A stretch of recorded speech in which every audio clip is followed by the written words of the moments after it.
नमस्कार बच्चों। आज मैं आपको एक कहानी और सुनाता हूँ। कहानी का नाम है पछतावा। एक बार की बात है। एक गांव में एक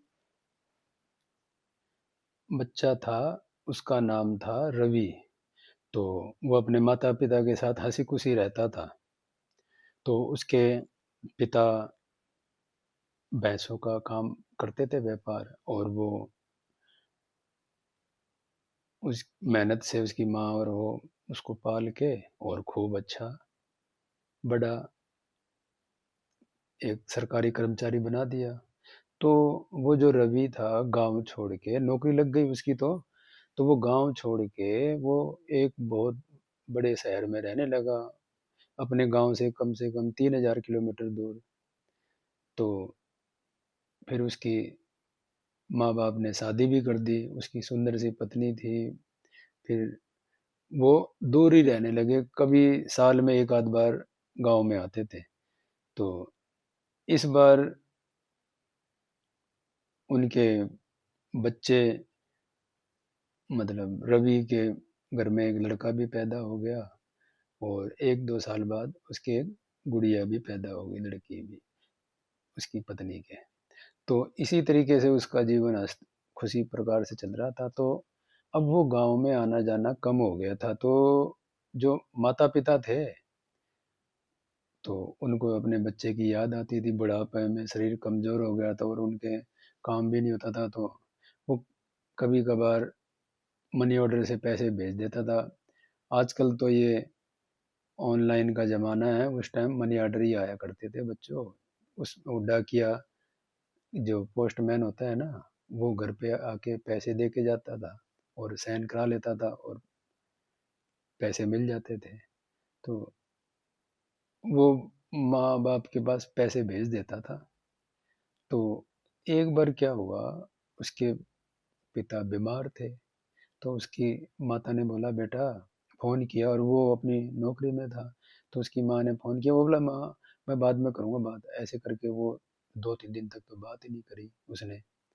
तो जब उसको याद आया तो फिर उसने देखा। तो उसने बच्चों, उस दिन छुट्टी थी, इतवार का दिन था। उसने अपने बच्चों के साथ बोला, चलो दादी के पास फ़ोन मिलाते हैं। देखा तो उसकी माँ का कई फ़ोन आए हुए थे, उसने उठाया ही नहीं था।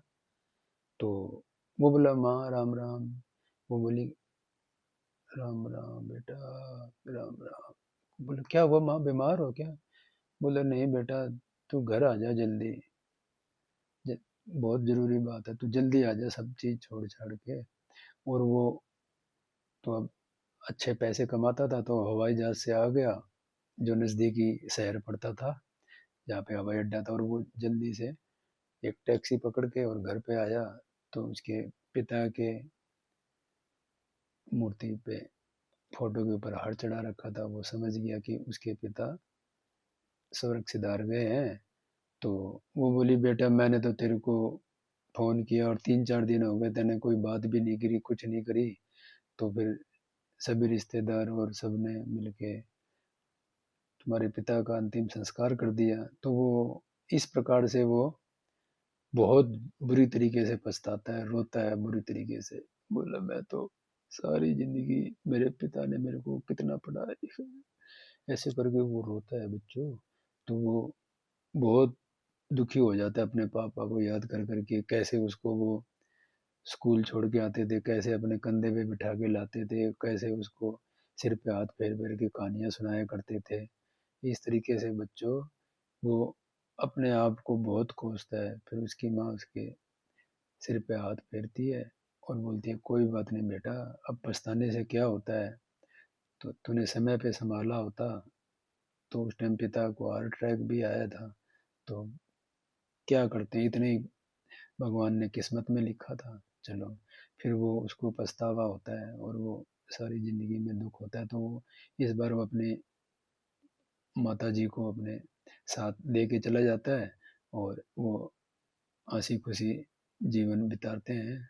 और वो अपनी माँ का बहुत ही ज़्यादा ध्यान रखता है। क्यों? उसको शिक्षा मिल गई थी कि बड़े बुजुर्गों की सेवा और बड़े बुजुर्गों का ध्यान करना चाहिए। तो बच्चों, हमसे हमें इससे ये शिक्षा मिलती है कि हमें समय पर अपने बड़े बुजुर्गों के सेवा और उनका हालचाल जानते रहना चाहिए।